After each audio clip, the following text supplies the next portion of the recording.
कोकणातील प्रत्येक अपडेट जाणून घेण्यासाठी आजच माझे कोकणच्या सोशल मीडिया प्लॅटफॉर्मला लाईक, फॉलो आणि सबस्क्राईब करा. नमस्कार. माझे कोकणच्या गप्पा टप्पा या कार्यक्रमामध्ये मी संगीता जोशी आपणा सगळ्यांचं मनापासून स्वागत करते. पंचकोशाधारित शिक्षण पद्धती ही आज अनेक शाळांमध्ये राबवली जाते. तर पंचकोश विकास म्हणजे नेमकं काय आणि विद्यार्थ्यांच्या व्यक्तिमत्व विकासामध्ये या शिक्षण पद्धतीचा नेमका कसा उपयोग होतो हे आपण आज जाणून घेणार आहोत. आज आपल्यासोबत आहेत गेली अनेक वर्ष शिक्षण क्षेत्रामध्ये काम करून विविध प्रयोग करणारे श्री संतोष बाळासाहेब भंडगे सर. ते MA इतिहास, MA education, BEd, DSF, diploma in psychology counselling, सुरुवातीला शिक्षक, मग मुख्याध्यापक, संस्थाचालक, ते विद्याभारती या अखिल भारतीय शिक्षण संस्थेचे कोकण प्रांतचे मंत्री आहेत. अंबरनाथ येथे चालवल्या जाणाऱ्या पंचकोशाधारित गुरुकुलचे संस्थापक आणि संचालक देखील आहेत. वेगवेगळ्या समितींवर सदस्य म्हणून ते काम करतात. विविध विषयांवर त्यांचं लेखन आहे. अनेक कार्यक्रमांचं त्यांनी आयोजन केलेलं आहे. अर्थात त्यामुळेच अनेक पुरस्कारांचे ते मानकरी आहेत. नमस्कार भंडगे सर. नमस्कार. आजच्या गप्पा टप्पामध्ये तुमचं मनापासून स्वागत करते.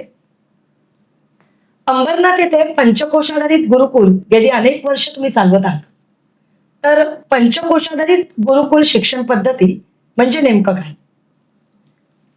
मुळात पंचकोश हा जो शब्द आहे तो भारतीय आपल्या तत्वज्ञानातला आहे. आपण BEd मध्ये आपल्या अनेक शिक्षकांनी शारीरिक, मानसिक आणि बौद्धिक विकास असं आपण सर्वांगीण विकासाचं अनेक वेळा मांडणी केली. पण ह्या केवळ 3 गोष्टी यातून माणूस घडत नाही. आणि भारतीय संकल्पनेमध्ये संपूर्ण माणूस घडवण्याची जी व्यवस्था आहे, विचार आहे, त्याला पंचकोश असं म्हणतात. म्हणजे 5 कोश आहेत: अन्नमय, प्राणमय, मनोमय, विज्ञानमय म्हणजे आनंदमय. यापैकी मी मगाशी म्हणलं तसं शारीरिक, मानसिक आणि बौद्धिक, फिजिकल, सायकोलॉजिकल आणि मेंटल, या तिघांचा विचार पाश्चात्य शिक्षण व्यवस्थेत केला गेला. परंतु ज्याला आपण प्राणमय कोश म्हणतो, म्हणजे आपल्या सगळ्या आतल्या व्यवस्था, आणि आनंदमय कोश म्हणजे ज्याला आपण म्हणू की आत्मिक विकास, याचा विचार झालेला नाही. आणि म्हणून संपूर्ण व्यक्तिमत्व विकास होण्याच्या दृष्टिकोनातून पंचकोशात्मक विकास व्हायला पाहिजे अशा प्रकारचा विचार विद्याभारतीने केला. महाराष्ट्रामध्ये म्हणायचं म्हटलं तर पुण्यामध्ये निगडी येथे वाना अभ्यंकर, जे भाऊ अभ्यंकर म्हणून प्रसिद्ध आहेत, त्यांनी या पद्धतीचा विकास सुरू केला. आणि त्यातून पंचकोशाधारित गुरुकुल, अर्थात आम्ही त्याला दुसरं नाव दिलं 12 तासांची शाळा. सकाळी 7ला मुलं येत आहेत, संध्याकाळी 7 पर्यंत विविध पद्धतीच्या उपक्रमातून, कार्यक्रमातून आणि रचनेतून त्यांचा विकास करायचा. याला आपण पंचकोशाधारित गुरुकुल विकास पद्धती असं आपण म्हणतोय. आणि ती आता या क्षणी संपूर्ण महाराष्ट्रामध्ये 9 ठिकाणी सुरू आहे. अगदी शालेय शिक्षणापासूनच पंचकोशाचा विकास होतो.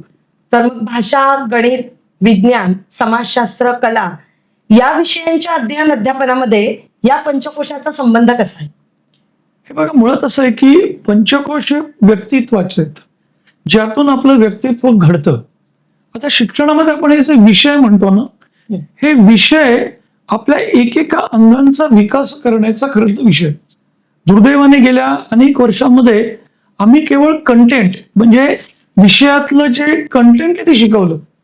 अपेक्षित असं आहे की मी भाषा का शिकवायची, तर भाषेमधून त्याचा विचार प्रगल्भ झाले पाहिजे, हा आमचा उद्देश असला पाहिजे. त्यामुळे स्वाभाविकपणे हे जे सगळे विषय, या विषयांचा आणि कोशाचा संबंध आहेच. म्हणजे उदाहरणार्थ समजा गणित आहे, तर गणितामध्ये आपण विचार करतो की तो गणिताच्या काही कृती करतो, पण ते करताना त्याला जी बौद्धिक अशा पद्धतीचे विचार करावा लागतो, तर्क जोडावा लागतो, निरीक्षण करावं लागतं, एकमेकाशी गोष्टी जोडाव्या लागतात. ह्यालाच आम्ही विज्ञानमय कोश म्हणतो. म्हणजे असं काही नाही की कोश ही कुठली तरी प्राचीन संकल्पना आहे किंवा आउटडेटेड, असं बिलकुल नाही. किंबहुना हे विषय जे आपण शिकवतोय, या विषयातून हळूहळू त्या कोशामध्ये असलेल्या एकेका गुणांचा विकास होतो. उदाहरणार्थ कला आहे, कलेमध्ये तुमच्या ज्या आपण विविध पद्धती, चित्रकला असेल, नृत्यकला असेल, यातून मनोमय कोश, मानसिक विकासाचा एक मोठा भाग आहे. त्यामुळे प्रत्येक विषय हा कोशाशी जोडलेला आहे किंबहुना त्या विषयाच्या बाहेर पण कोश आहे. पण जसं आपण सराईतपणे जे विषय करतो की बाबा या कोशांचा विकास आम्ही करतोय का, तर स्वाभाविकपणे हे विषय त्या कोशाला एक प्रकारे पूरक आहेत आणि उलट कोशांच्या विकासातून विषयांचा विकास होतो, असा आमचा अनुभव गेल्या अनेक वर्षांमधला आहे. त्यामुळे गणित विषय शिकवण्याऐवजी विषयाच्या मध्ये असलेला अप्रोच शिकवला की कोश विकास होतो, असं आपल्या सहजपणे लक्षात येईल. असं त्यातला भाग आहे. अगदी बरोबर आहे. अंबरनाथ येथे तुम्ही पंचकोशाधारित गुरुकुल शिक्षण पद्धती राबवली. आज तिथून अनेक विद्यार्थी बाहेर पडलेत, वेगवेगळ्या क्षेत्रामध्ये ते कार्यरत असतील, तर तिथला रिझल्ट जाणून घ्यायला आम्हाला आवडेल. आता रिझल्ट म्हणतात मी दोन पद्धतीने म्हणेन. ज्याला रूढार्थाने आपण रिझल्ट म्हणतो, म्हणजे 10वी मध्ये किती गुण मिळाले, तर त्याच्या बाबतीमध्ये मी आपल्याला सांगू इच्छितो की अतिशय उत्तम गुण म्हणजे 95-96% जे आपण म्हणतो की व्यक्तीला मिळतात तितकेही गुण मिळाले. 100% शाळेचा निकाल लागणं तोही प्रकार आहे. पण आम्ही या गोष्टीला फार म्हणजे एका अर्थाने थोडं कमी महत्व देतो. आमच्या दृष्टीने विकास म्हणजे काय किंवा रिझल्ट म्हणजे काय, तर आता सहज आम्ही केलेला एक विचार आहे तुमच्याकडे म्हणतो की आम्ही गुरुकुल आता जवळपास 25वे वर्ष आमच्या गुरुकुलचं आहे. सामान्यपणे 10वीची आमची पहिली बॅच ही एक 4थ्या वर्षी बाहेर पडली, कारण 5वीला आम्ही सुरू केलं होतं. साधारणपणे आता विचार केला तर एक 18-19 बॅचेस त्या गुरुकुलातून बाहेर पडल्यात. आणि त्यामुळे मग आम्ही असा विचार केला की आता जी पहिल्या काही बॅचेस बाहेर पडल्या त्या त्यांच्या आयुष्यात स्थिर झाल्यात, तर त्यांना नेमकं काय वाटतंय, नंतरच्या लोकांना काय वाटतं, अशा पद्धतीचा आम्ही एक सर्वे केला. आणि त्यात आम्ही त्यांना काही प्रश्नावली देऊन असं लक्षात घेतलं की या शिक्षण प्रणालीतून पुढे गेलात तुम्ही, तुमच्या आयुष्यात तुम्हाला करिअर करताना आयुष्य जगताना काय लक्षात आलं, आणि त्याच्यावरती जो आम्ही सर्वे केला आणि त्याची एक छोटी पुस्तिका बनवली, लक्षात असं आलं की त्या सगळ्यांनी खूप उत्तम प्रकारे या गोष्टीला प्रतिसाद दिला. आणि त्यांनी असंही म्हटलं की जेव्हा आम्ही कॉलेजला गेलो त्यावेळेला आम्ही इतरांपेक्षा आमच्याकडे अनेक गोष्टी अधिक होत्या ज्या इतरांना नव्याने शिकायला लागल्या, पण आम्ही इथंच ऑलरेडी त्या केलेल्या असल्यामुळे आम्हाला करता आल्या. एक भाग जेव्हा आम्ही आमच्या संसारामध्ये स्थिर झालो त्यावेळेला माणूस म्हणून आम्हाला कसं जगलं पाहिजे हे आम्हाला समजलंय.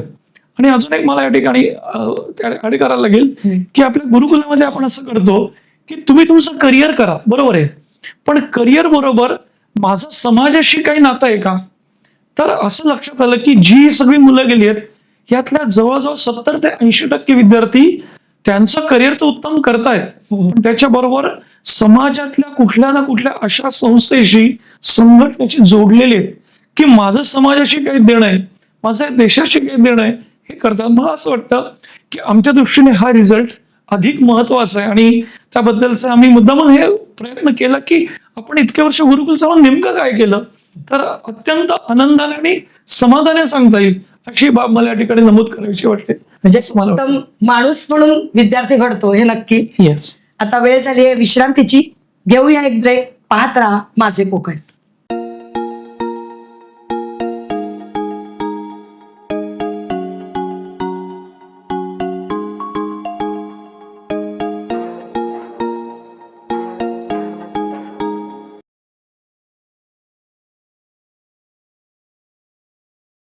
ब्रेक नंतर पुन्हा स्वागत सगळ्यांचं या गप्पा टप्पा कार्यक्रमामध्ये.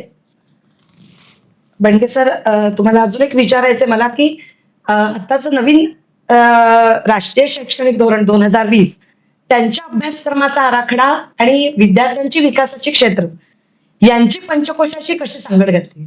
फार चांगला प्रश्न तुम्ही विचारलाय की गेली अनेक वर्ष हे जे प्रयत्न चाललेत त्याचा एक परिपाक म्हणूया किंवा राष्ट्रीय दृष्टी म्हणूया की त्यांनी भारत केंद्रीय शिक्षणाचा विचार केला आणि त्यामध्ये हा पंचकोश जो विचार आहे तो आपल्या राष्ट्रीय शिक्षण धोरणामध्ये आलेला आहे.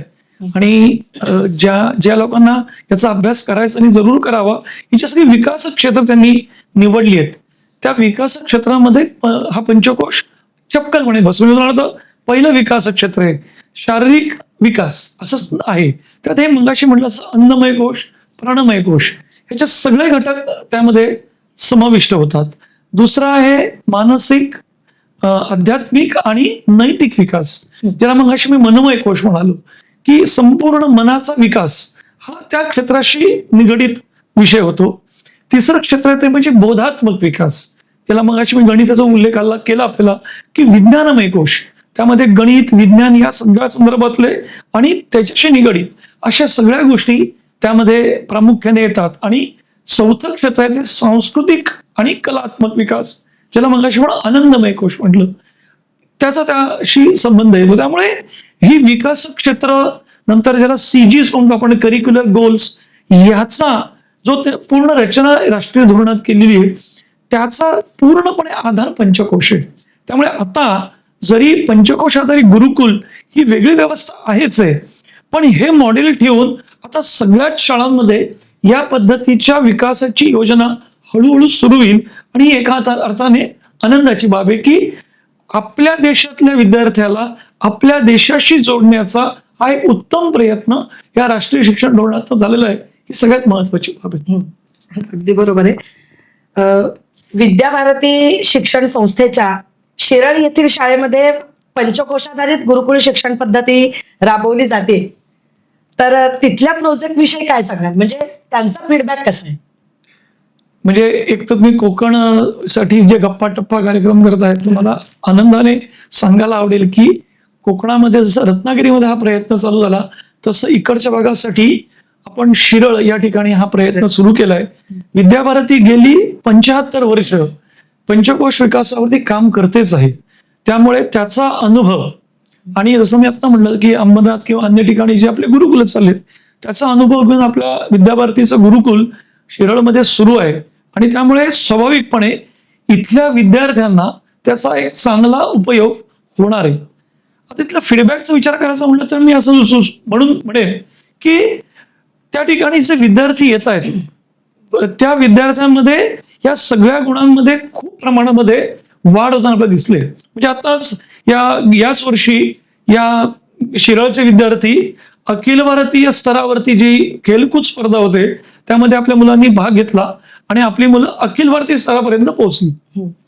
जिल्हा स्तरावर, विभाग स्तरावर, उशू सारख्या याच्यामध्ये ते आहेत, सायक्लोथॉन मध्ये ते आहेत. म्हणजे ज्याला अन्नमय कोशाचा विचार करून उत्तम प्रकार, तो जो प्रकल्प आहे तो मुळातच एक 15-16 एकर मध्ये त्यांना चांगल्या प्रकारचं मैदान आहे, त्या सगळ्या प्रकारची व्यवस्था आहे. केवळ तिथं नाहीये, मग ह्याच्यामध्ये आपल्या स्कॉलरशिप परीक्षेमध्ये मुलं आपली येत आहेत, किंवा बुद्धिबळ स्पर्धेमध्ये चांगल्या प्रकारे काम करतायत, किंवा विज्ञानामध्ये त्यांच्या अनेक याच्यात भाग घेतात. म्हणजे एका अर्थाने परत मुलाची जो मुद्दा म्हटला की त्यामध्ये मुलं आपली चमकतायत. आणि ह्याचा म्हणजे हे झालं लोकांच्या दृष्टीने अचिव्हमेंट. आम्ही म्हणतो की हे तर आहेच आहे, पण यापेक्षा तिथं होणारा भाग आहे तो म्हणजे संस्काराचा विषय. भारतीय संस्कार आज आपल्या कुटुंबात कदाचित जे कमी पडत आहेत त्या सगळ्याची योजना त्या ठिकाणी होते. आणि त्यामुळे स्वाभाविकपणे पालकांचा बघण्याचा दृष्टिकोन, त्या ठिकाणी येण्याचा दृष्टिकोन हा अतिशय चांगला आहे. आणि मला खात्री आहे की या भविष्य नजीकच्या कालखंडामध्ये मोठ्या प्रमाणामध्ये त्या ठिकाणी अधिक संख्येने लोक येतील. पण एक आहे, आपण तिथं ठरवलेलं आहे की एका वर्गामध्ये 30 ते 35च्या वर संख्या नाही, कारण जे करायचंय ते प्रत्येक विद्यार्थी डोळ्यापुढून करायचंय. त्यामुळे शिरळ प्रकल्पावरती या सगळ्या गोष्टी आहेत. आज तिथं मोठी इमारत उभी राहतीये, अत्यंत निसर्गरम्य ठिकाणी ते आहे. हे पण म्हणजे जे सामान्य शहरांमध्ये उपलब्ध नाहीये, या सगळ्या गोष्टी आहेत. त्यामुळे त्या प्रकल्पाचा एक चांगला परिणाम स्वाभाविकपणे आपल्याला मिळतोच आहे आणि भविष्यातही मिळेल असं मला नक्की विश्वास वाटतोय. हल्ली आपण बघतो की प्रत्येक विद्यार्थ्याला स्पर्धा परीक्षेला सामोरं जावं लागतं. तर मग पंचकोशाधारित शिक्षण पद्धतीतील विद्यार्थ्याला याचा अधिक फायदा होतो का, तुम्हाला काय? निश्चितपणे होतो. याचं कारण असं आहे, आपल्या पंचकोशी व्यवस्थेमध्ये आपण मुलांना चांगल्या प्रकारे एक्सपोजर देतो. ऍक्च्युली काय माहिती का, स्पर्धा परीक्षा म्हणजे नुसतं पाठांतर करण्याचा विषय नाही, तर आसपास काय चाललंय सगळ्या गोष्टी बघणं. म्हणजे आमच्या गुरुकुलामध्ये दर महिन्याला एक क्षेत्रपीठ असते, एक बाहेरच्या व्यक्तीची मुलाखत असते, वर्षातून किमान 3 सहली असतात. मग त्यात सायकल सहल पण असते, गिर्यारोहण पण असतं, आणि सगळ्यात महत्वाची गोष्ट म्हणजे आम्ही एक 8 दिवसाचं शिबिर करतो. आणि हे शिबिर कुठे आहे माहितीये, आपल्या देशाच्या खेडेगावामध्ये. मग ते भारताच्या पूर्ण भागामध्ये आपण टाकतो. आणि मग प्रत्यक्ष समाज काय आहे, लोक काय आहे, सगळं मुलं अनुभवतात. आणि आमचा अनुभव असा आहे की याचा फायदा सरळ सरळ स्पर्धा परीक्षा नव्हतो. म्हणजे मी मगाशी जो उल्लेख केला अंबरनाथचा, अनेक विद्यार्थी आपले प्रदेशात पण गेलेत, अनेक विद्यार्थी स्पर्धा परीक्षामध्ये UPSC MPSC मध्ये चांगल्या पद्धतीने पास झाले, डॉक्टर इंजिनियर झालेले आहेतच. त्यामुळे पण आम्हाला तरी वेगळं काही करायला लागत नाही, कारण ही जी रचनाच अशी मुळात आहे की विज्ञानमय कोशाचा विकास म्हणजे तुम्ही स्पर्धा परीक्षेत तयार आहे तो, म्हणजे आम्ही काय विचार करतो की कोश विकास करायचा आणि या बाकी सगळ्या गोष्टी आहेत त्याच्या टप्प्यात जाणाऱ्या गोष्टी, त्यामुळे सहज होत आहे आणि त्यासाठी वेगळं काही करायला लागत नाही. त्या बसतो, ही सगळ्यात चांगली गोष्ट आपल्याला पाहायला मिळते त्या ठिकाणी. म्हणजे आपोआप ते घडत जात आहे पंचकोश विकासामुळे. निश्चित. आता वेळ झाली आहे पुन्हा एकदा विश्रांतीची. घेऊया एक ब्रेक. पाहत राहा माझे कोकण.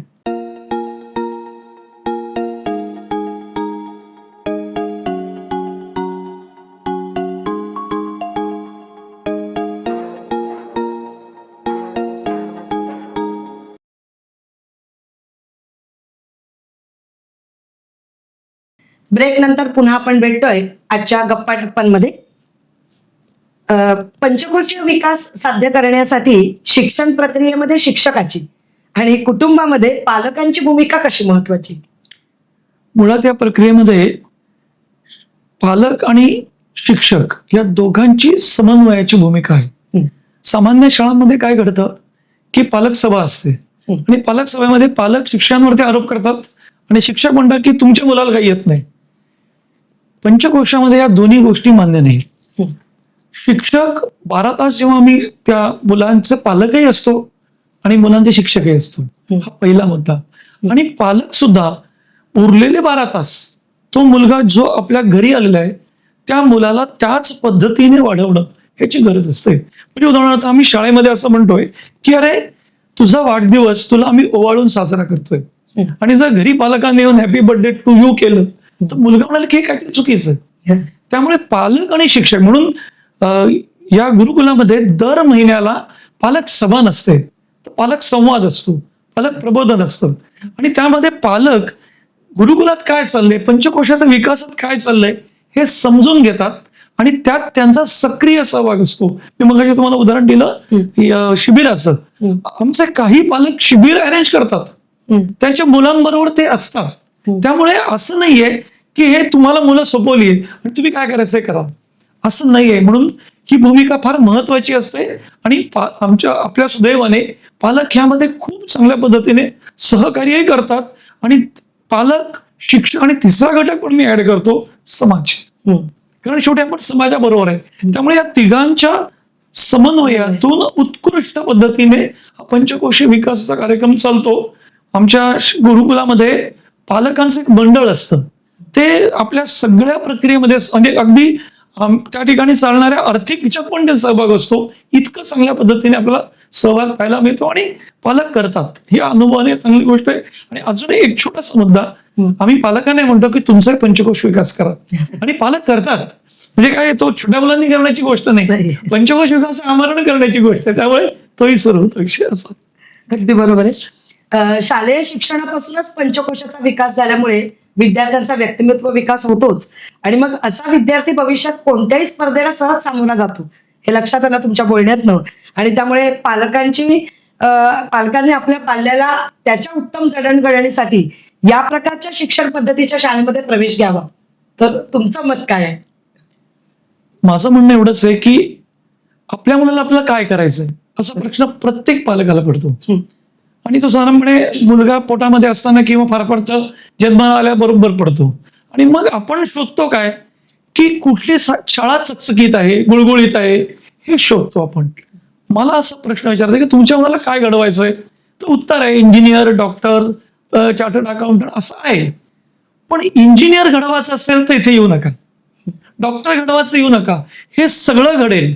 मला असं म्हणायचंय की आपलं मूल माणूस म्हणून घडवायचं असेल तर गुरुकुलात या. कारण इंजिनियर होईल हो, आज इंजिनियर कमी नाहीयेत, डॉक्टर कमी नाहीयेत, चार्टर्ड अकाउंटंट कमी नाहीयेत. पण मग आपण असं म्हणतो की अरे हा इंजिनियर आहे मग एवढा भ्रष्टाचार का होतोय, हा डॉक्टर आहे तर हा इतका वाईट का वागतोय, हे प्रश्न आपल्या मनामध्ये का पडतायत? कुठेतरी आमच्या शिक्षण व्यवस्थेमध्ये त्याची कमतरता आहे. गुरुकुलाच्या वतीमध्ये आम्ही ठामपणे पंचकोशीय विकासामध्ये सांगतो की इथं महत्वाचा मुद्दा माणूस निर्माण होईल. आणि या देशावर प्रेम करणारा नागरिक निर्माण होईल. माझं सगळ्या पालकांना आव्हान आहे की पुढे जाऊन माझा मुलगा माझी मुलगी काय व्हायला पाहिजे हा प्रश्न आपल्या मनाला विचारा आणि त्याचं उत्तर तुम्हाला सापडेल की हो, माझा मुलगा माणूस झाला पाहिजे, मग त्याचा पंचकोशात्मक विकास व्हायलाच पाहिजे. आणि मग ठिकाण नक्की आहे की हे पंचकोशाधारी गुरुकुल आहे आणि कोकणाच्या लोकांसाठी, चिपळूणमधल्या लोकांसाठी, आसपासच्या लोकांसाठी ही व्यवस्था शिरळमध्ये आपण निर्माण केलेली आहे. त्यामुळे माझं सगळ्यांना मनपूर्वक आव्हान पण आहे, विनंती पण आहे की ही संधी आपल्यापर्यंत आली आहे, तिचा आपण निश्चितपणे उपयोग करा. खूपच छान. आजच्या या गप्पा टप्पा कार्यक्रमामध्ये भणगे सर आपल्या बरोबर होते आणि त्यांनी पंचकोश विकास ही संकल्पना नेमकी काय आहे आणि शालेय शिक्षणापासून त्याचा वापर केला तर एक उद्याचा आदर्श आणि उत्तम माणूस म्हणून विद्यार्थी घडतो हे खूप छान पद्धतीने आपल्याला सांगितलं. आणि मला वाटतं पालकांना हे मार्गदर्शन नक्कीच आवडलं असेल आणि यानंतर प्रत्येक पालकांनी आपल्या पाल्याला त्याच्या उत्तम जडणघडणीसाठी या प्रकारची शिक्षण पद्धती ज्या शाळेमध्ये राबवली जाते ती विद्याभारतीच्या शिरळ येथील शाळेमध्ये प्रवेश नक्की घ्यावा. या नोटवर मी इथे थांबते. भणगे सरांना धन्यवाद देते. मीही आपल्याला माझे कोकण या मध्ये बोलवल्याबद्दल मनपूर्वक धन्यवाद देतो आणि या नोटवर थांबते. धन्यवाद.